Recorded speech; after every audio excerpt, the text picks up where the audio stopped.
ஆமென். தொடர்ந்து இந்த நாட்களில் கூட கர்த்தர் நம்மை ஆசீர்வதித்து இதுவரை அற்புதமாய் கொண்டு வந்திருக்கிற எல்லாருடைய வழிகளுக்காக நான் கர்த்தரை ஸ்தோத்திரிக்கிறேன். எபிரேய புஸ்தகத்தில் அநேக காரியங்களை ஆண்டவர் இந்த எபிரேய ஆக்கியோனை கொண்டு கர்த்தர் பல காரியங்களை பேசி கொண்டிருக்கிறதை உங்களோடு கூட விளக்க ஆமென். நான் சீக்கிரமாக அது எப்படியாவது கடந்து சீக்கிரமாக முடிச்சிடணும் அப்படின்னு சொல்லி ஒரு நாளும் முயற்சி செய்கிறது இல்லை. ஏனென்றால் இதில் அநேக ஆழமான சத்தியங்கள் ஆண்டவர் தந்திருக்கிறபடினாலே அநேக வாரங்களாக இதை நான் உங்களோடு கூட பிரசங்கித்து கொண்டிருக்கிறேன்.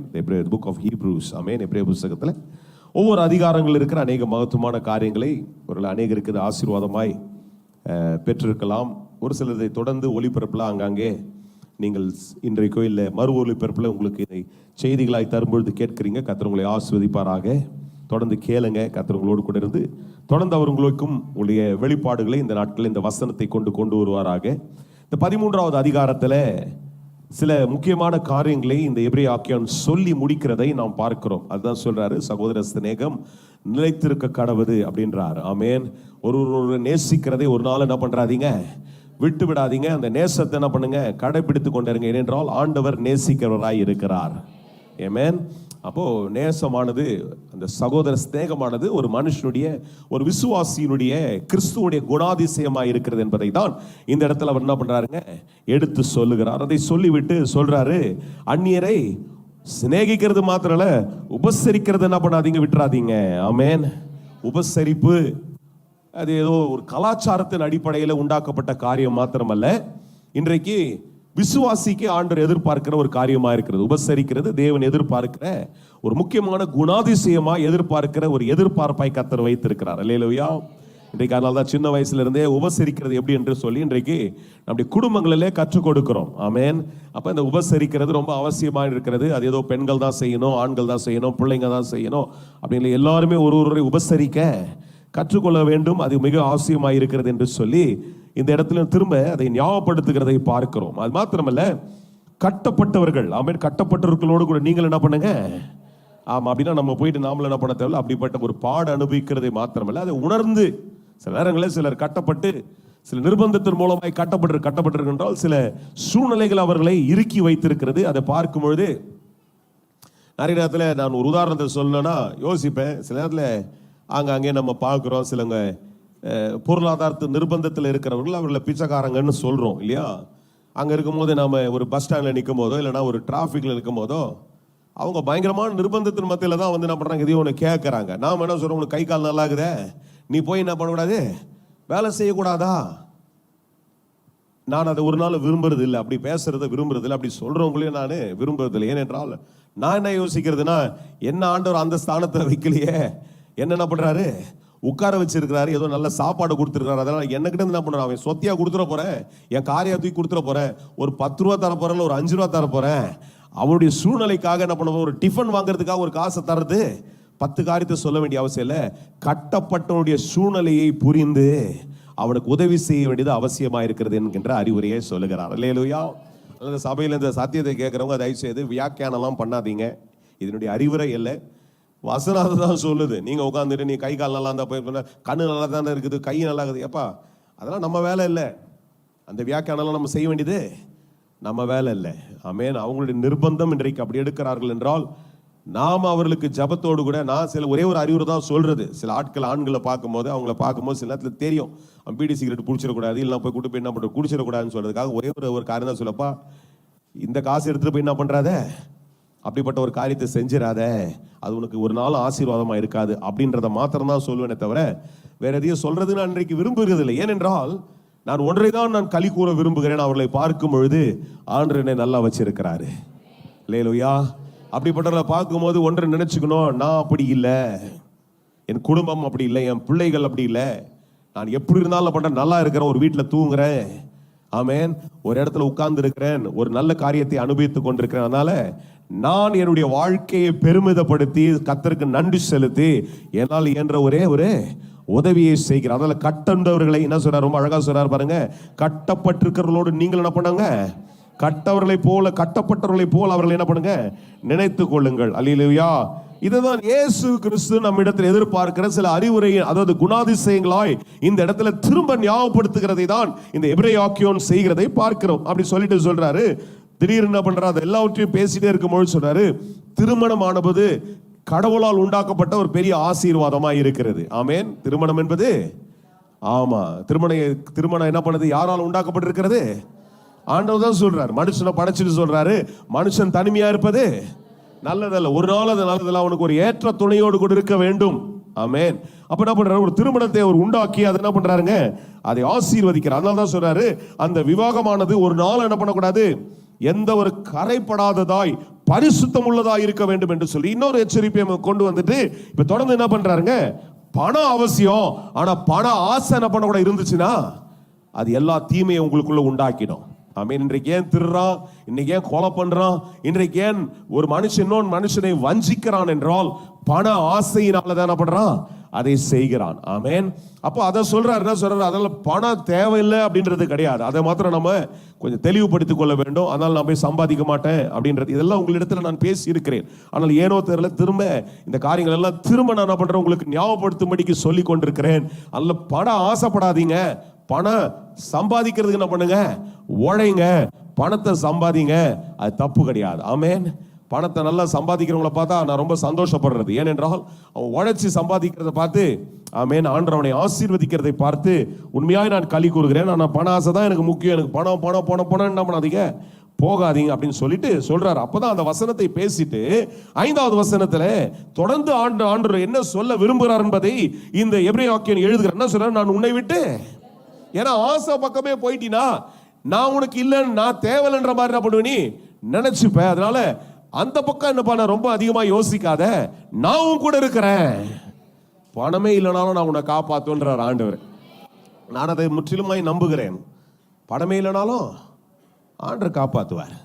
கர்த்தரை நம்புனீங்கன்னா ஆண்டவர் என்ன பண்ணுவார், எப்படி இருந்தாலும் உங்களை நிச்சயமாய் காப்பார். அதான் சொல்றேன், நான் உன்னை விட்டு விலகுவதில்ல, என்னை கைவிடுவதில்லை என்ன பண்றாரு, சொல்லி இருக்கிறாரே என்று இந்த நிருபத்தில் எழுதுகிறதுக்கு சொல்லி இருக்கிறாரே அப்படின்னு எழுதுகிறதுக்கு காரணம் என்னவென்றால், ஆதியாகமம் துவங்கி பல இடங்களில் நீங்க வாசிக்கிறீங்க, ஒவ்வொரு மனுஷனுடைய சூழ்நிலையும் வாசிக்கிறீங்க, ஆண்டவர் ஒருவரையும் விட்டு விலகவில்லை. நோவாவா இருக்கட்டும், நோவாவை பார்த்து சொல்றாங்க, நீ சொல்றாரு, நீ ஒரு பேழையை உண்டாக்கு, நான் உன் கூட தான் இருப்பேன். 40 நாள் ஒரு பெரிய வெள்ளம் வரும், நான் உன் கூட தான் இருப்பேன். 40 நாள் வெளியில எல்லாரும் அழிச்சு போனாலும் நான் உன் கூட தான் இருப்பேன். நான் உனக்கு சொல்றேன், நான் உன்னை விட்டு விலக மாட்டேன். கர்த்தர் அப்படியே என்ன பண்றார், அந்த குடும்பத்தை காப்பாற்றுகிறார். ஒன்றுமே இல்லாத ஆபிரகாம், ஒன்றுமே இல்லாதனா குழந்தை இல்லை, எல்லாம் ஒரு வறட்சியான சூழ்நிலை இருக்கிற ஆபிரகாமை கர்த்தர் அழைத்து சொல்றாரு, நான் உன்னை விட்டு விலக மாட்டேன்பா, நான் உன்னை அழைக்கிறேன், என் பேரை கேட்டுக்கிட்டு என்ன பண்ணு, நீ போயிட்டே இரு. அல்லேலூயா. ஆபிரகாம் அதை நம்பி புறப்படுகிறான். கர்த்தர் அவனை விட்டு விலகவே இல்லை என்பதை தான் சரித்திரத்தில் மாத்திரல்ல, நான் உண்மையா இந்த நிருபங்களே வாசிக்கிறேன். எத்தனை பேர் ஆமேன்னு சொல்லுவீங்க? எதுக்கு ஆமேன்னு சொல்றீங்க? கர்த்தர் என்னையை விட்டு விலகவே இல்லை. என்னை அழைத்த நாள்ல இருந்து ஆபிரகாம் கூட இருந்தார், அது பரவாயில்ல போட்டோம், அவருக்கு எதுக்கு ஒரு அல்லேலியா சொல்லணும்? இப்ப நான் ஏன் அல்லேலியா சொல்றேன்னா, என்னை அப்படிதான் கர்த்தர் அழைச்சு என்னை விடவே இல்லைன்னு எத்தனை பேர் சொல்லுவீங்க? எத்தனை பேர் சொல்லுவீங்க, நான் கர்த்தரை தெரிந்த நாள் முதல், இயேசுவை அறிந்த நாள் முதல் இயேசு என்னை விடவே இல்லை. நான் என்றைக்கு இயேசுவை பிடித்து கொண்டேனோ அன்றிலிருந்து இருந்து இயேசு என்னை விட வாய் திறந்து சொல்லிதான் பாருங்களேன். இதுதான், இந்த அறிக்கை தான் ரொம்ப முக்கியம். இந்த அறிக்கை ரொம்ப முக்கியம். இந்த பிள்ளைங்கள்லாம் சொல்லுங்க, பிள்ளைங்க எல்லாம் பாருங்க, எல்லாரும் சொல்லணும். பேப்பர் இங்க அங்க நோட் புக் எல்லாம் பாஸ் பண்ண கூடாது. எல்லாரும் சொல்லுங்க, ஏசு சாமியை தெரிஞ்ச நாள்ல இருந்து ஏசு சாமி என்னை விடவே இல்லை, ஏசு என்னை விடவே மாட்டார், என்னை கைவிடவே மாட்டார், ஒரு நாளும் என்ன அவர் விட்டு விலகவே மாட்டார். அதனால அடுத்த வசனத்துல வாசிக்கிறேன், அதனாலே நான் தைரியம் கொண்டு, கர்த்தர் எனக்கு சகாயர், நான் பயப்படேன், மனுஷனுக்கு சொல்லுங்க, கர்த்தர் எனக்கு சகாயர். கர்த்தர் சகாயர், கர்த்தர் உதவி பண்ண போறார். சொல்லுங்க தைரியமா, கர்த்தர் உதவி பண்ண போறார், கர்த்தர் வழி திறக்க போறாரு, கர்த்தர் என் தேவையெல்லாம் சந்திக்க போறார், கர்த்தர் எனக்கு வருமானம் தர போறாரு, கர்த்தர் என் பிசினஸ் ஆசீர்வதிக்க போறாரு, இயேசு என் கூட இருக்கிறார், இயேசு நான் ஆரம்பித்த காரியத்தை முடிக்க போறாரு. நான் ஏன் பயப்படணும்? அதனால தான் பாடணும், அஞ்சிடேன், நான் அஞ்சிடேன், சர்வ வல்லவர் எல்லாத்தையும் உண்டாக்கின ஆண்டவர் என்னோடு கூட இருக்கிறார். ஒரு பிசினஸ்னா அதனுடைய ஆதாரம் இயேசு தான். ஆமென். ஒரு கம்பெனினா அந்த கம்பெனியில் இருக்கிற எல்லா ஞானமும் இயேசு தான், எல்லா ஆராய்ச்சியும் இயேசுவாய் தான் இருக்க முடியும். அப்ப இயேசு என் கூட இருப்பார் என்றால் அவர் என்னை விட்டு விலகவே மாட்டார். அல்லேலூயா. அது சொல்றாரு, அப்ப எனக்கு அவர் சகாயர், நான் பயப்படேன். அப்புறம் கூட ஒரு லைன் சொல்றாரு. என்ன சொல்றாரு? மனுஷன் சொல்லுங்க, எத்தனை பேர் சொல்ல போறீங்க? மனுஷன் எதுவுமே எனக்கு செய்ய முடியாது. சொல்லுங்க, தைரியமா சொல்றீங்க. மனுஷன் எனக்கு எதுவுமே செய்ய முடியாது. மனுஷன் நன்மையும் செய்ய மாட்டான், தீமை செய்ய நினைச்சாலும் அது எனக்கு நேரம் வாய்க்காது. சொல்லுங்க, சும்மாடி சொல்லுவான், நான் உனக்கு செஞ்சனால்தான். அவன் செய்யல சார். கடவுள் அவன் கையை யூஸ் பண்ணாரு. சொல்லுங்க, ஆண்டவர் என்ன பண்ணாரு? அல்லதான் நான் யாருக்கு எதுவும் தரல. ஆண்டவர் என்ன இன்னைக்கு பேச வைக்கிறாருன்னா, ஆண்டவர் என்ன பேச வைக்கிறாரு, நான் பேசல, ஆண்டவர் பேச வைக்கிறார். இயேசு இங்க பேச வைக்கிறார். இயேசு தான் உங்ககிட்ட பேசி கொண்டிருக்கிறார், நான் அல்ல. அல்லேலூயா. என் கையில இருந்து உங்களுக்கு ஒரு 100 ரூபா கொடுத்தேன், ஒரு 1000 ரூபாய் கொடுத்துட்டேன்னா நான் தரலங்க, இயேசு தர்றாரு. இயேசு என்கிட்ட சொல்றாரு, கொடுன்னு சொல்றாரு, நான் கொடுத்துட்றேன். ஆமேன். அவ்வளவுதான், இயேசு கொடுத்துட்டாரு. ஆமேன். இயேசு தான் தர்றாரு. அல்லேலூயா. எங்க பாஸ்டர் எனக்கு காசு தர்றாருன்னு போயிட்டு எங்கேயும் சொல்லாதீங்க, நான் தர முடியாது. அந்த மாதிரி நிறைய பேர் எங்கெங்கயோ வெளியில எல்லாம் பேசுறதுனால ப்ரெஷர் ஆயிடுது மற்றவங்களுக்கு. இல்லை, அவர் தராரு அப்படின்னு அங்கே போயிடுறாங்க. ரேஷன் கார்டில் தராங்க, அங்கே போய் நிற்கிறாங்க ஒரு கூட்டம். அந்த வீட்டுக்கு போனால் தர்றாங்க, அங்கே போய் நிற்கிறாங்க. இல்லைங்க, யாரும் தரமாட்டாங்க, இயேசு தான் எனக்கு எல்லாம் தருவார். எத்தனை பேர் நம்பி சொல்ல போறீங்க? இயேசு எனக்கு எல்லாவற்றையும் தருகிறவராக இருக்கிறார். இயேசு எனக்கு எல்லாவற்றையும் தருவார். அல்ல மனுஷன், சொல்லுங்க, மனுஷன் எவ்வளவு தீமை நினைச்சாலும் அது ஒரு நாளும் வாய்க்காது. ஒரு நாளும் வாய்க்காது. சொல்லுங்க சார், ஒரு நாளும் வாய்க்காது. மனுஷன் எனக்கு விரோதமா எவ்வளவு எழும்பினாலும் கர்த்தரின் பட்சத்தில் இருக்கிறார். மனுஷன் செய்ய நினைக்கிறது எனக்கு நடக்காது, எனக்கு விரோதமாய் நடக்காது. கர்த்தர் எனக்கு சகாயர், நான் பயப்படேன், கர்த்தர் என் கூட இருக்கிறார். அல்லேலூயா. சொல்றாரு 8ஆம் வசனத்துல வாசிக்கிற, இயேசு கிறிஸ்து நேற்றும் இன்றும் என்றும் மாறாதவராக இருக்கிறார். அல்லேலூயா. நீங்க பைபிளை படிக்கிறீங்க, பைபிள் இருக்கிற அற்புதத்தை வாஸ்து நம்புறீங்கன்னா அன்னைக்கு எப்படி இருந்தாரோ அப்படிதான் இன்றைக்கு இருக்கிறார். அல்லேலூயா. இயேசு கிறிஸ்து எப்படி இருந்தாரு? தண்ணீர் மேல நடந்து வாழ்ந்தார். அதே இயேசு தான் இன்னைக்கும் கூட இருக்கிறார். என் துன்பத்து நடுவில் என்னோடு கூட அவர் நடந்து கொண்டே இருக்கிறார். என் போராட்டத்து நடுவில் என்னோடு கூட அவர் நடந்து கொண்டே இருக்கிறார். என் இயலாமை நடுவில் அவர் நடந்து கொண்டே தான் இருக்கிறார். அல்லேலூயா. அதனால நான் பயப்பட மாட்டேன். சொல்லுங்க, அதனால பயப்பட மாட்டேன். அல்லேலூயா. ஏன் சாமி, எங்க வீட்டில் ஒரு தேவை இருக்குதுன்னா ஒரு கூட்டத்தை கூட்டிட்டு பிரசங்கம் பண்ணிட்டு இருக்கிறாரு. முடிச்சோடனே எல்லாரும் சீசர்கள்லாம் எப்படி கிளம்பிடலான்னு ஒரு யோசிச்சிருப்பாங்கன்னு நினைக்கிறேன். என்னடா அது ரொம்ப நேரம் ஆயிடுச்சு, இருட்டுச்சு, நமக்கு எதனா கிடைக்காது, இப்போ எல்லா கடையும் மூட்டுருவாங்க அப்படியே தோணும். ஒரு மீட்டிங் போறீங்க, எங்கேயோ போறீங்க, அப்பாட்டு நடந்து போற வழியெல்லாம் பார்த்துன்னு போயிருப்போம். என்னன்னா எங்க இருக்குதுன்னு எதுவுமே இல்லாத ஒரு ரூட்ல போயிருப்பாங்க. போயிட்டாங்க, ஒரு வனாந்தத்தில் பேசுறாரு. ஏசாமி நல்லா பிரசங்கம் பண்ணி முடிச்ச உடனே நினைக்கிறேன் ஒரு சில சீசர்கள் நிறைய பேர் இப்போ கூட அப்படிதான், நம்ம எங்கன்னா போடணும் கூட்டத்தில் வந்து சொல்லுவாங்களா, டைமுக்கு நிறுத்திடுங்க, என்ன நீங்க உள்ளார, அந்த மாதிரி சீசர்கள் வந்து சொல்றாங்க, என்ன நீங்க உள்ளார பேசுறீங்களா, என்ன பண்ணுவீங்க? அப்ப ஏசாமிக்கு சிந்தனை இல்லாமையா பேசிட்டு இருந்தாரு. சிந்தனை இருக்குது. பேசும்போது எல்லாம் அங்க இருக்கிற சில குழந்தைங்க அப்படியே தூங்கி விழுத்த பார்த்து இருப்பாரு. அம்மா மாருங்க, பால் கொடுக்குற அம்மா மாரு இருந்திருப்பாங்க. எவ்வளவு பேர் இருந்திருப்பாங்க. புருஷன் சில நேரத்தில் உட்காந்து கவலைப்படுவாங்க, குடும்பத்தையே கூட்டு வந்தனே இவர் வந்துக்கிறாருன்னு, எங்க போய் எதை சந்திக்க போறேன்னு சொல்லிட்டு பல தரப்பட்டவர்கள் உட்கார்ந்து கொண்டிருக்கிறாங்க. சரித்திரம் சொல்றது 5000 புருஷர்மார்கள் இருந்தார்கள். அப்ப எத்தனை பேர் இருந்திருப்பாங்க? நிறைய பேர் இருந்திருப்பாங்க. எல்லாரையும் பார்த்தவர் சொல்றாரு, இப்ப எல்லாம் புரிஞ்சுக்கிதான் பேசினுக்கிறேன், முதல்ல என் வார்த்தையை பேசிடுறேன். என் வார்த்தையை முடிச்சோன்னு சொல்றாரு, இங்க என்ன இருக்குது எடுத்துட்டு வா, அதை வச்சு நான் பண்ண எல்லாருக்கும் தரேன் அப்படின்றாரு. அல்லேலூயா. அந்த இயேசு இன்றைக்கு மாறாதவராய் இருக்கிறார். எத்தனை பேர் நம்புறீங்க? நாங்க சர்ச்சுக்கு வந்துட்டோம், வீட்டில் அப்படியே இருக்குது, இங்க உட்கார்ந்து கேளு, உன் வீட்டுக்குள்ள எதை சந்திக்க வேண்டுமோ அதை நீ வீட்டுக்கு போகும்போது சந்திக்க வல்லவராக இருக்கிறார். அதே இயேசு இன்றைக்கும் மாறாதவராக. எதை நம்பி என்னோடு சொல்றீங்க? இயேசு கிறிஸ்து. சொல்லுங்க, இயேசு கிறிஸ்து நேற்று அற்புதங்களை செய்தார், போஷித்தார், குருடருக்கு பார்வை தந்தார், தைரியப்படுத்தினார், உயிரோடு எழுந்தார், பயப்படாது என்று சொன்னார். இன்றைக்கும் மாறாதவராய் இருக்கிறார். இன்றைக்கு அந்த வல்லமை இன்றைக்கும் ஜீவனுள்ள வல்லமையாய் இருக்குது. பேசுங்க, இன்றைக்கு அந்த ஜீவனுள்ள வல்லமை அற்புதங்களை செய்யும். நீங்க சொல்லுங்க, என் தேவை நடுவில் அந்த அற்புதத்தை கொண்டு வருகிற வல்லமை என்னோடு கூட இருக்கிறது. என் வியாதியை சுகப்படுத்துகிற அதே இயேசுவின் வல்லமை இன்றைக்கு இருக்கிறது. அன்றைக்கு அவ்வளவு கூட்டத்து நடுவில் எனக்கு ஒரு அற்புதம் நடக்காதா என்று சொல்லி ஒரு அம்மா உள்ளுக்குள்ள வந்துட்டு சொல்றாங்க, எல்லாருக்கும் அற்புதம் நடக்குது, நான் எப்படி வரை தொட முடியும், நான் எப்படியாவது போய் தொட்டால் ஒரு அற்புதம் நடக்காதா?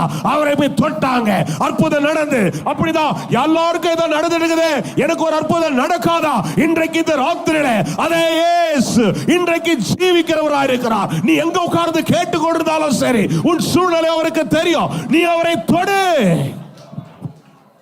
நீ அவரை தொட்டு பார், உன் நம்பிக்கையில தொடு. அன்னைக்கு இயேசு மனுஷனா இருந்தார், போய் தொட்டுட்டாங்க. இன்னைக்கு என்னால உங்களுக்கு அந்த மனுஷன் உருவத்தை கூட்டம் நிக்க முடியாது. இன்னைக்கு ரொம்ப சந்தோஷம் தெரியுமா? எங்க தேடி போவல, இருக்கிற இடத்துல அவர் ஆவியாய் உலாவி கொண்டிருக்கிறார். நீ உடைய விசுவாசத்துல அவரை தொடணும். சொல்லுங்க, விசுவாசத்துல நான் அவரை தொடறேன். எல்லா பயத்து நடுவில் அவரை தொடறேன். என் சந்தேகத்து நடுவில் அவரை தொடறேன். என் அழுகை நடுவில் அவரை தொடறேன். அவர் எனக்காக அற்புதம் செய்வார், எனக்காக ஜீவனை தருவார், எனக்கு ஒரு பெரிய ஒரு விடுதலையை தருவார். இன்னைக்கு ராத்திரி அந்த செய்து முடிக்கிற இயேசு மாறாதவராய் இருக்கிறார். அல்லேலூயா. அதான் தொடர்ந்து வாசிக்கிறீங்க, 12ஆம் வசனத்துல வாசிக்கிற அந்தபடியே இயேசுவும் தம்முடைய சொந்த ரத்தத்தினால என்ன பண்றாரா? எனக்கு பரிசுத்தம் செய்யும்படிக்கு என்ன பண்ணாரு? ஆமா, சொந்த ரத்தத்தை எனக்காய் சிந்தி இருக்கிறார். இதை செய்யும்படிக்கு என்ன பண்றாருங்க? சொந்த ரத்தத்தை எனக்காய் அவர் சிந்தி இருக்கிறார். எத்தனை பேர் சொல்றீங்க சொந்த ரத்தத்தை எனக்காய் சிந்தினாரு? சொந்த குமாரனை அனுப்பினார்னு பாக்குறீங்க. அல்லேலூயா. தேவன் தம்முடைய பேரான விசுவாசிக்கிறவனோ அவன் கெட்டு போகாமல் நித்திய ஜீவன் அடையும்படிக்கு இயேசு கிறிஸ்துவை, அல்லேலூயா, சொந்த குமாரனாகி அவரை இந்த இடத்துல உலக காண்பவரை சொந்த குமாரன் சொந்த ரத்தத்தை இந்த இடத்துல சிந்திட்டார். அல்லேலூயா. அதான் சொல்றாரு. ஆமென். ஆகையால் 19ஆம் வசனத்துல வாசிக்கிறீங்க, ஆகையால் நாம் அவருடைய, ஆமென், அதனால நீங்க பயப்படாதீங்க. இயேசு எப்படி உங்களுக்காய் பாடுபட்டாரோ அப்படி பாடுகளை ஒருவேளை நீங்க சுமந்து கொண்டிருப்பீர்கள் என்றால் பயப்படாதீங்க. ஆமென். அவரிடத்துல நீங்கள் எப்பொழுது இருக்கும் பொழுது உங்களுக்கு ஜெயம் உண்டாகும். அல்லேலூயா. நான் இயேசுவோடு கூட இருக்கும் பொழுது எனக்கு ஜெயம் வரும். அல்லேலூயா. அதுல 14ஆம் வசனம் இப்படி சொல்லுது, அதை நான் மாத்திரம் வாசித்துறேன். நிலையான நகரம் நமக்கு இங்கே இல்லை, வரப்போகிறது ஏன் என்ன பண்றோம்? நாடி தேடுகிறோம். அல்லேலூயா. அப்ப என்ன அர்த்தம் அப்படின்றால், இந்த உலகத்துல நாம சந்தித்து கொண்டிருக்கிற எதுவுமே நிலையானது இல்லை. எத்தனை பேர் நம்புறீங்க? நிலையான வீடு இல்ல, சொல்லுங்க. நிலையான வீடு இல்ல, நிலையான வேலை இல்ல, நிலையான உறவு கூட கிடையாது. ஒரே ஒன்று நிலையானது, இயேசு மாத்திரம்தான். அல்லேலூயா. அவருடைய ராஜ்யம் தான் நிலையானது, அவருடைய உறவு மாத்திரம் தான் நிலையா. நிறைய பேர் பேசணும், நீங்க சொல்லுங்க. இதை பேசினா உங்களுக்குள்ள உங்களுக்கு அறியாத ஒரு கான்பிடன்ஸ் வந்துடும். உங்க உறவுல இருந்து நான் பிரிக்க விரும்பல. ஆனால் ஒன்னதான் சொல்றேன், இன்னைக்கு உலகத்தில் இருக்கிற எதுவுமே நிலையானது இல்லை. அல்லேலூயா. உலகத்தில் இருக்கிற எதுவுமே, சொல்லுங்க, எதுவுமே நிலையானது இல்லை. அல்லேலூயா. எதுவுமே நிலையானது, there's no permanent. ஆமென். எதுவுமே என்ன கிடையாது? எதுவுமே நிலையானது கிடையாது. ஒரே ஒரு பெர்மனன்ட் இயேசு மாத்திரம் தான். அல்லேலூயா. உங்க நோக்கம் எல்லாம், ஆமென், அதனால தான் பாருங்க, என் நோக்கம், ஆமென், நிலையான நோக்கமாகிய கிறிஸ்தியனுடைய நோக்கம் என்று நீங்கள் என்றைக்கு மாற்றிக்கொள்கிறீர்களோ அன்றைக்கு இதெல்லாம் உங்களுக்கு அனித்தியத்தை போல தான் தெரியும். சொல்லுங்க, எப்படிங்க? நிலையான நோக்கம் இயேசு. இயேசு மாறவே இல்லை, இயேசு மாறவே மாட்டார். அவர் தான் வழியா இருக்கிறார். நான் உங்களுக்கு ஒரு சத்தியத்தை சொல்லி தரேன். ஆமென். ஒரு சத்தியத்தை இன்னைக்கு பேசுறேன். ஆமென். நீங்க நம்புங்க. அல்லேலூயா. இங்க இருக்கிற எதையுமே நீங்க நம்பாதீங்க. இந்த உலகத்தில் இருக்கிற எதையுமே நம்பாதீங்க. எல்லாம் அநித்தியமானது. என்ன பாஸ்டர் இப்படி பேசுறீங்க? உங்களுக்கு என்ன விரக்தியா? எனக்கு விரக்தி இல்லை, எனக்கு ஒரு நம்பிக்கை. இதுதான் நான் நம்புறது. அதுக்கு நான் இன்னைக்கு நைட்டு போய் சாப்பிடாம இருக்க போது, நைட்டு போய் படுக்காம பெட்டை நம்பி தான் படுக்கணும். எங்க வீட்டில் நம்பி தான் போய் நான் நைட்டு படுக்கணும். நாளைக்கு எழுந்து பண்ண வாகனத்தை நம்பி தான் வரணும். ஆனா அதெல்லாம் என்ன பண்றதுல நிலையானது என்று நான் நம்புறது இல்லை. அல்லேலூயா. இதெல்லாம் நிலையானது கிடையாது, தற்காலிகமானது. ஆமென். ஒரு மனுஷன் பிரயாணப்பட்டு ஒரு ஊருக்கு போறான். ஆமென். ஒரு டிராவலரா போறான். ஒரு ஊருக்கு போகும்போது ஒரு ஹோட்டலில் போய் தங்கும் போது அவனுக்கு நல்லா தெரியாது நிலையான வீடு எனக்கு கிடையாது. அல்லேலூயா. எவ்வளவு விலை உயர்ந்த ஹோட்டலா இருந்தாலும் சரி, எத்தனை லட்சம் ரூபாய் கொடுத்து ஒரு ராத்திரி அந்த இடத்துல 2 ராத்திரி தங்கினாலும் அவனுக்கு நல்லா தெரியும். என்ன தெரியுமா? இது எப்பயுமே நான் படுத்து தூங்க போறேன், இது என் சொந்த வீடு கிடையாது. இருக்கிற வரைக்கும் என்ன பண்ணுவேன்? இருக்கிற காபி எல்லாம் போட்டு குடிச்சுக்கிறேன், இந்த பெட்ல போட்டு புரட்டிக்கிட்டு என்ன பண்றேன், எவ்வளவு கொஞ்ச நாள் கசைக்கு அது என்ன பண்ணலாம், கொடுக்குற காசுக்கு என்னென்ன பண்ணி நான் அதை அழுக்கு பண்ண முடியுமோ பண்ணிக்கலாம். ஆனா அது எனக்கு நிலையானது கிடையாது. ஆமென். எங்க வீட்டில் இருக்கிறதா எனக்கு என்னது? நிலையானது. அல்லேலூயா. அதனால நமக்கு எல்லாருக்கும் ஒரு டியூவல் சிட்டிசன்ஷிப் கொடுத்துக்கிறார் ஆண்டவர். சொல்லுங்க. ஆமா, ரெட்டை என்ன சொல்றதுங்க, குடியுரிமை. நமக்கு என்னதுங்க, ரெட்டை குடியுரிமை. இன்னைக்கு அதெல்லாம் கொடுத்துறாங்க. நீங்க உலகத்தின் அடிப்படையில் இன்னைக்கு ஊர்ல சில நாடுகளில் போனீங்கன்னா டியூவல் சிட்டிசன்ஷிப் வாங்கிக்கலாம். ஆமேன். இப்போ நிறைய இந்தியர்கள் கூட அமெரிக்க தேசத்தில், கனடால, மற்ற சில நாடுகளில் டியூவல் சிட்டிசன்ஷிப் வாங்கிக்கிறாங்க. the place of their origin, the place of their citizenship. அதான் டியூவல். ஆமேன். அவங்க ஆரிஜின் என்னது, இப்போ இந்தியர் இருந்தாலும் அவங்களுடைய பிறப்பு இந்தியாவில், இப்போ எங்க தங்கி இருக்கிறாங்க அது சிட்டிசன்ஷிப், தங்கி இருக்கிற இடம். அதனால அவங்களுக்கு டியூவல் சிட்டிசன்ஷிப். அப்போ இந்தியாவுக்கு வந்து அவங்க இந்தியாவுல உரிமையும் இருக்கும். ஆதார் கார்டு மாதிரி ஏதோ ஒரு எங்க என்ன பண்ணிருக்குது, அங்க போனா அங்க என்ன பண்ணுது, கிரீன் கார்டு அந்த மாதிரி என்ன பண்ணுதுங்க இருக்குது. அது மாதிரி தான் விசுவாசிக்கு இங்க இருக்கிற வரைக்கும் என்னதுங்க, இங்க ஒரு சிட்டிசன்ஷிப் இருக்குது. ஆமேன். இங்க ஒரு வேலை இருக்குது. சொல்லுங்க, இங்க என்னது, ஒரு வீடு இருக்குது. இங்க ஒரு புருஷன் இருக்கிறார், ஒரு மனைவி இருக்கிறாங்க, இங்க ஒரு புள்ள இருக்குது. இந்த மாதிரி சார்ந்து என்ன பண்ணுது, ஒரு வருமானம் இருக்குது சாப்பிடுறதுக்கு. இதெல்லாம் என்னதுங்க, இங்க இருக்கிறது. ஆனா ஆரிஜின் எங்க தெரியுமா, அங்கதான். சொல்லுங்க, ஆரிஜின் எது, நிலையானது எங்க. ஆமா, அதனால தான் இன்னைக்கு நிறைய இந்தியர்கள் கூட சொல்றாங்க. எனக்கு தெரிஞ்ச சில ஒரு பாஸ்டர் இருக்கிறாரு, அவர் அப்படிதான், அவரு அதுதான் எல்லாத்தையும் இங்க நல்ல ஒரு ஊழியத்தை செய்து கொண்டிருந்தார். அதனால இவருக்கு ஒரு அழைப்புன்றதை காட்டிலும் அவர் இப்போ அவர் சொல்றதை வச்சு தான் நான் புரிந்து கொண்டேன். ஒரு ஒரு சின்ன மைண்ட்ல பல காரியங்கள் நடந்து கொண்டிருந்ததுனால அவர் அமெரிக்கா தேசத்துக்கு குடும்பமா போயிட்டாங்க. 2 பையனுங்க, அவங்க மனைவி எல்லாரும் போயிட்டாங்க. அங்கேயும் போய் ஒரு சபையை கத்தர் தந்தாரு. சபையை ஒரு நல்ல சபையை ஆரம்பிச்சுல ஒரு சபை, நல்ல ஒரு சபை. அந்த சபையை ஊழியம் செய்கிற கத்தர் கிருபையை தந்தார். அது ஒன்று தான் அவருக்கு இடைப்பட்ட நாட்களில் கொஞ்சம் கொஞ்சமாக நகர்னார். ஏதோ ஒன்று குறைஞ்சிட்டே இருக்கிற மாதிரி ஒரு ஃபீலிங். இது சரியில்லை, நமக்கு இதெல்லாம் நமக்கு கத்தர் கொடுத்து இந்த ஒன்றுமே இல்லாத சென்னைப்பட்டதுக்கு வந்தபோது கத்தர் இங்கே தான் பேர் சொல்லி அழைத்து இந்த இடத்துல, இந்த ஊரில், இந்த கிராமத்தில் ஆண்டவர் ஊழியத்தை ஆரம்பிக்க சொல்லி ஆண்டவர் என்ன பண்ணார், ஒரு சபையை தந்து அங்கே கொஞ்சம் விசுவாசிகளை தந்து அது நல்லா வளர செய்த ஆண்டவர் என்ன பண்ணிட்டாரு, நான் எப்படி இதை செய்யலான்னு சொல்லிட்டு ஏதோ உள்ளுக்குள்ள அவர் ஓடி கடைசியில் எனக்கு ஞாபகம் இருக்குது, 2 வருஷங்கள் முன்பாக நினைக்கிறேன், 2-3 வருஷங்கள் முன்பாக ஒரு இடத்துக்கு போகும்போது என்கிட்ட அவர் பேசிட்டு வந்தார். ரொம்ப சமாதானமே இல்லை பாஸ். ஏன்னா அதுக்கு இன்னொரு பாஸ்டர் வச்சோம், அது சரி வரல, இன்னொருத்தர் வச்சோம், சரி வரல. ஆனால் என்ன பண்ணுறதுனே தெரியல. நான் காண்ற கத்தை ரொம்ப திட்டவட்டமாக பேசுதாருன்னு சொல்லி கடந்த ஆண்டுலேருந்து அவர் என்ன பண்ணிட்டாருன்னா முழுசாகவே என்ன பண்ணிட்டாரு, இங்கே என்ன பண்ணிட்டாரு, அவர் சொல்கிறாரு, இதுதான் எனக்கு நிலையான இடம். எல்லா வசதி, அங்கே ஒரு BMW காரு, நல்ல சொந்தமான வீடு, பையனுக்கு பெரிய பையன் வேலைக்கு சேர்ந்துட்டான், மனைவி ஏற்கனவே வேலை செய்கிறாங்க, எல்லாம் இருக்குது. ஆனால் எனக்கு என்னமோ தெரில, அங்கே ஒரு எல்லாம் வாங்கிட்டார். க்ரீன் கார்டுன்னு சொல்லுவாங்க, நம்ம ஊரில் இருக்கிற மாதிரி ஒரு நம்ம வாழ்கிற குடியுரிமை, ஆதார் கார்டு நம்ம ஊரில் வச்சுக்கிற மாதிரி, பாஸ்போர்ட் மாதிரி எல்லாத்தையும் மாற்றிட்டாரு. ஆனால் சொல்லிட்டார், இல்லை எனக்கு அது நிலையாக தெரியல, எங்கே கத்தர் என்னை அழிச்சு, எங்கே என்னை கத்தர் எங்கள் தோக்கத்தை கொடுத்தாரோ அங்கே தான் நான் இருக்கணும் அப்படின்னு சொல்லி சிலருக்கு அப்படிலாம். நீ அதை சொல்கிறேன் அப்படின்னா நான் இதை பற்றியே பேச வரல. நமக்கு அநேக நேரங்களில் இங்கே இருக்கிறத சார்ந்துடக்கூடாது. இப்போ அமெரிக்கான்ற போது கண்டிப்பாக போனவங்களுக்கு தெரிஞ்சிருக்கும், நம்ம படிக்கிறோம், நமக்கே தெரிஞ்சிருக்கும். இங்கே இருக்கிறத விட நல்லாயிருக்கும் எல்லாமே. டிராஃபிக் கிடையாது, பொல்யூஷன் கிடையாது, பொல்யூஷன்னா தூசி கிடையாது, குப்பை கிடையாது. ரொம்ப விலைவாசியில் கூட அங்கே வந்து அந்த தேசத்துலேயே எல்லாருக்கும் இருக்கிறவங்களுக்கு இந்த ரேஷன் கார்டு மாதிரி இதில் கொஞ்சம் காசு வேறு கொடுத்துட்றாங்க. ஸோ அவங்களுக்கு வாழ்கிறதுக்குன்றது ஒரு பெரிய சவால் கிடையாது, அவ்வளோ பெருசு கிடையாது. எல்லாம் ஒரு மாதிரி சுமூகமான வாழ்க்கை தான். அப்போது எப்படி இருக்கும், நல்ல நிம்மதியாக தானே இருக்கும். ஆனால் எல்லாத்தையும் இருந்துட்டு ஒன்றை தான் புரிஞ்சுக்கிட்டாரு. அவர் சொன்னார், ஒன்றை தான் புரிஞ்சுக்கிட்டேன், கொஞ்சம் கொஞ்சமாக தெரிஞ்சுட்டு இது எனக்கு நிலையானது இல்லை.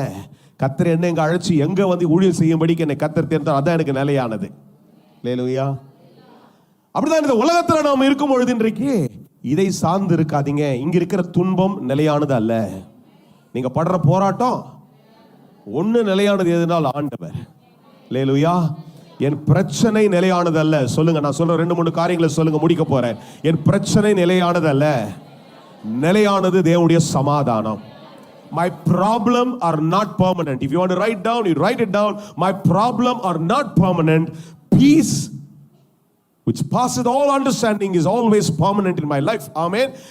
பிரச்சனை எனக்கு நிலையானது அல்ல. எத்தனை பேர் சொல்ல போறீங்க, பிரச்சனை எனக்கு நிலையானது அல்ல, பிரச்சனை எனக்கு நிலையானது அல்ல, நிலையான நகரம் எனக்கு இங்க இல்ல.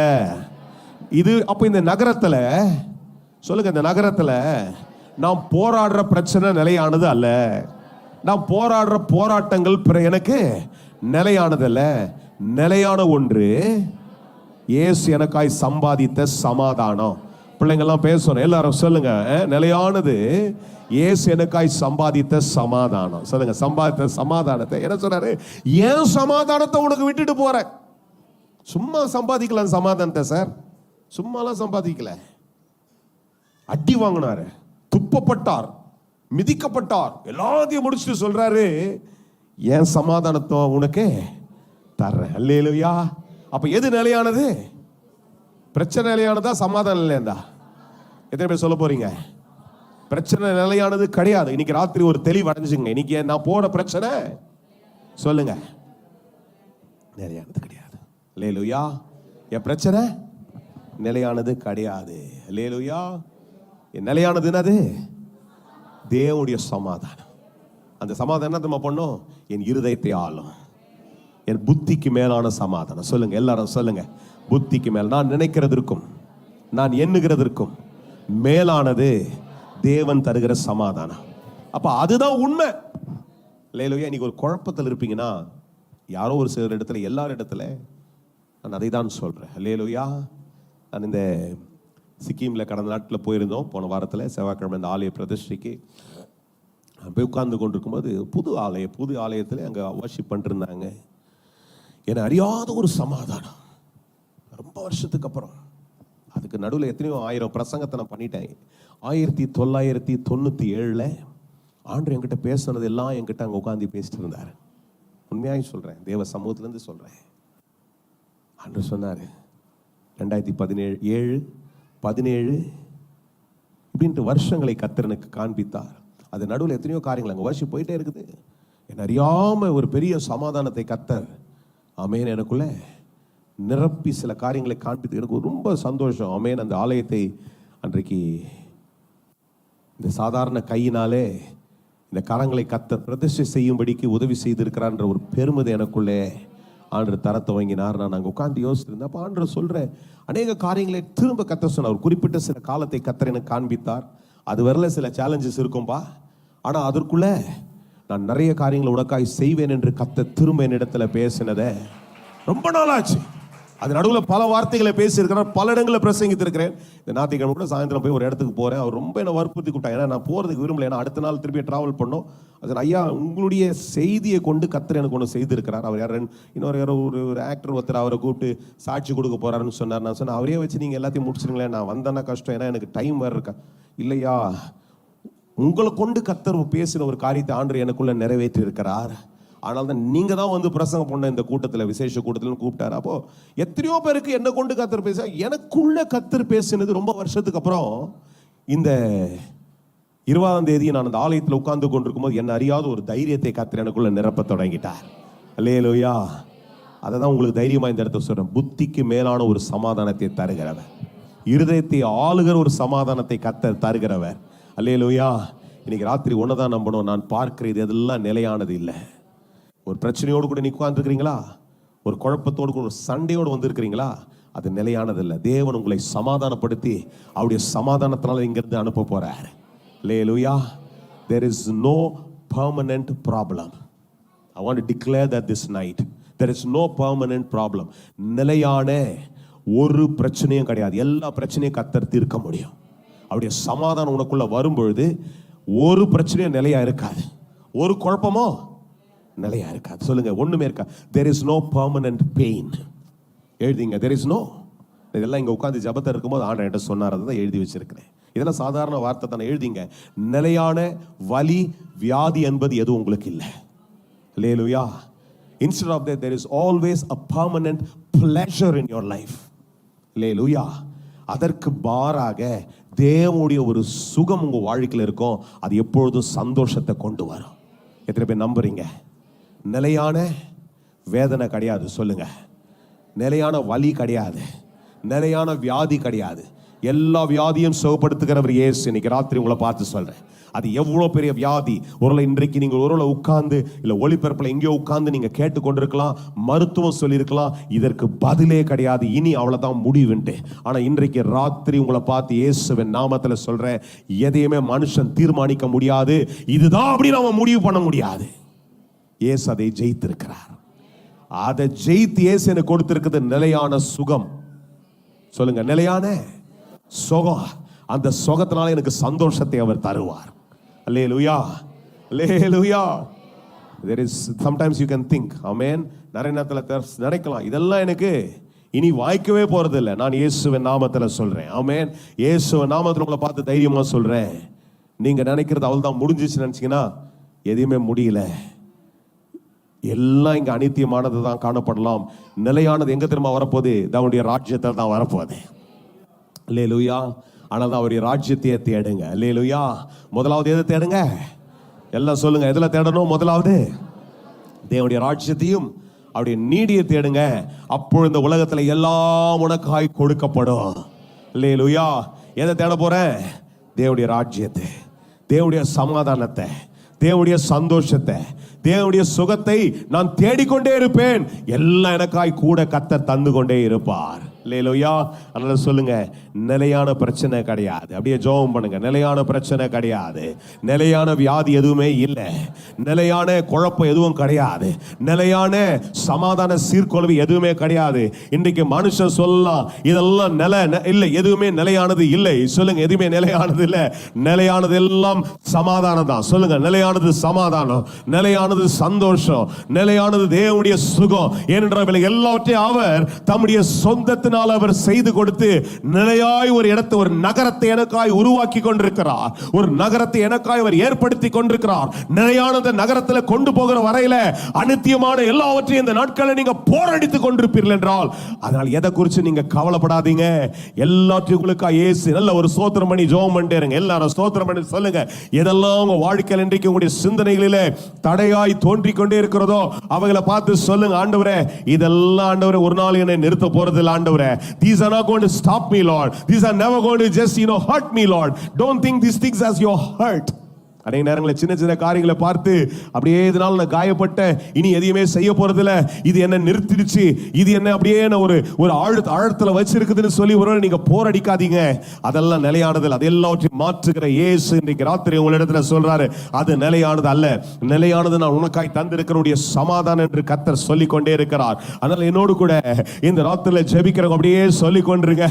இன்றைக்கு உங்களை பார்த்து நான் சொல்றேன், சில காரியங்களை பார்த்து நீங்க தீர்மானம் பண்ணிட்டு இதெல்லாம் என் வாழ்க்கையில நிலையாயிடுச்சு, அவ்வளவுதான், there is no way these things are going to change, these have come to a conclusion. இன்றைக்கு இதெல்லாம் ஒரு முடிவுக்குள்ள, ஒரு எல்லைக்குள்ள என்ன கொண்டு வந்துருச்சுன்னு சொல்லி சில நேரங்களில் இதெல்லாம் என்ன நிலைப்படுத்திடுச்சு, என்ன நிறுத்திடுச்சு அப்படின்னு சொல்லலாம். ஆனா இன்னைக்கு ராத்திரியில இந்த நேரத்தில் நீங்க கேட்கும் போது உங்களை பார்த்து சவாலோடு கூட சொல்றேன், there is nothing that permanently stop you.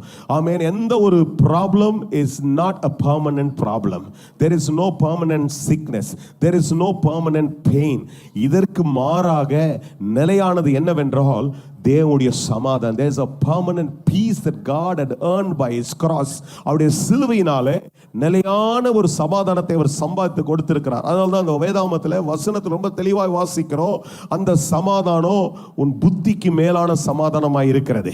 அந்த சமாதானம் இருதயத்தை ஆளும். உன் இருதயத்துக்குள்ள இருக்கிற எப்பேற்பட்ட வேதனையா இருக்கட்டும், எவ்வளவு பெரிய போராட்டமா இருக்கட்டும், அதை அந்த சமாதானம் ஆளும் பொழுது நீ நிலையா நினைச்சிட்ட இதுக்கு மேல இதுக்கு ஒரு சேஞ்ச் செய்யலன்ட்டு, ஆனா அந்த சமாதானம் உன்னை ஆளும் பொழுது ஒரு மாற்றத்தையே கொண்டு வந்து that will bring a pleasure into your life. The peace will change as a pleasure. அந்த சமாதானம் உனக்குள்ள வரும் பொழுது உன்னை அறியாத ஒரு சந்தோஷத்தை அந்த சமாதானம் கொண்டு வரும். ஆனால் நான் சொல்றேன், இன்னைக்கு இதுதான் என்னுடைய முடிவு, இனி எந்த காரியமும் மாற போறதில்லை என்று சொல்லிக் கொண்டே இருப்பா என்றால் உன்னதான் பார்த்து ஆண்டு சொல்றாரு, இவைகள் நிலையானதல்ல, நான் உனக்கு எதை சம்பாதித்திருக்கிறேனோ அதுதான் நிலையானது. அப்ப சமாதான நிலையானது, சந்தோஷ நிலையானது, சுகம் நிலையானது. இவைகளை இயேசு உனக்காய் நிலைப்படுத்தி கொண்டிருக்கிறார். அதை நம்புங்க. உங்க வாழ்க்கையில இவைகளிலிருந்து நீங்க நகர்ந்து வருவீங்க. அல்லேலூயா. இன்னைக்கு ராத்திரி ஆண்டவர் எல்லாவற்றையும் ஜெயமாய் மாற்றி இருக்கிற இடங்கள அப்படி எழுந்து சொல்லுங்க, இன்னைக்கு ராத்திரியில் ஆண்டவரே இவைகள் நிலையானது அல்ல. எது இன்னைக்கு எதை சவாலாய் சந்தித்து கொண்டிருக்கிறாய் அதை பார்த்து சொல்லுங்க, இது நிலையானது இல்லை, இது நிலையானது இல்லை. இதை மாற்றும்படிக்கு, அதனால தான் சொல்றேன், நிலையான நகரம் எனக்கு இங்க இல்லை. அப்ப இங்க இருக்கிற எல்லாமே நிலையானது இல்லை, அவ்வளவுதான். சிம்பிள் டேர்ம்ல சொல்லணும், இங்க இருக்கிற எதுவுமே என்ன கிடையாது, எதுவுமே இல்லை. அப்ப இந்த வேலை கூட நல்லா இருக்கிற வேலையை நிறைய பேர் சொல்லுவாங்க, நான் அதெல்லாம் இனி செட்டில்டியா. இன்னைக்கு ஒருத்தங்க வாகனத்தை வாங்கினாரு, அவருக்காக ஜெபம் பண்ணேன். ஒருத்தங்க அப்போ ஐயா அடுத்த நெக்ஸ்ட் 15 இயர்ஸ் எனக்கு அவங்க வேற ஒருத்தர் அவங்களுக்காக ஜெபம் பண்ணும்படி கூப்பிட்டுருந்தாங்க. நல்ல ஒரு வாகனம், one of the very expensive finest vehicle, very nice vehicle. நீங்கள் ஜெபம் பண்ணணும் அப்படின்னாங்க. சரி, நான் போயிட்டு எனக்கு ரொம்ப ஆசை அந்த வாகனத்தை பார்த்து ஜெபம் பண்ணிட்டு நான் சொன்னேன், இல்லையா இது சும்மா இப்போதான், இது டெக்னாலஜி மாறிட்டே இருக்குது. இன்னைக்கு 15 வருஷம்லாம் டெக்னாலஜியே தாங்கிறது இல்லை. நாங்கள் பல நிறுவனங்களில் வேலை செய்ததில் மிக்க விஷயமா டெக்னாலஜியில் வேலை செய்ததில் பார்த்தது என்னன்னா, அவ்வளோ குயிக்காக சில விஷயங்கள் மாறிக்கொண்டே இருக்கிறது. இந்த ஓவர் த லாஸ்ட் டெக்கேட், 2 டெக்கேடில் 10 வருஷங்களில் எத்தனை விஷயங்கள் மாறிடுச்சு. இப்போ டெக்னாலஜியே நிலையா இருக்கிறது இல்லைன்னும் போது சில விஷயங்கள் இதெல்லாம் நிலன்ட்டு எதுவுமே நிலைப்படுத்துறாதீங்க. இதெல்லாம் நிலையானதே கிடையாது. அதெல்லாம் டக்குன்னு மாறிடும். இயேசுவை நம்பிக்கொண்டிருக்கிற காரியங்கள் மாத்திரம் தான் நிலையா இருக்கான். அல்லேலூயா. ஆண்டவரை நம்பிக்கொண்டிருக்கிற காரியங்கள் நிலையா, எல்லாம் அது மாத்திரம் தான். அப்ப சமாதானம் நிலையானது. சொல்லுங்க, சந்தோஷம் சுகம் நிலையானது. ஆமென். என் ரட்சிப்பு நிலையானது, என் விடுதலை நிலையானது, நான் மீட்கப்பட்டிருக்கிறது நிலையானது, கர்த்தர் கொடுக்கிற ஈவு நிலையானது. இதெல்லாம் தான் நிலையானது, வேற எதுவுமே நிலையானது இல்லை. அல்லேலூயா.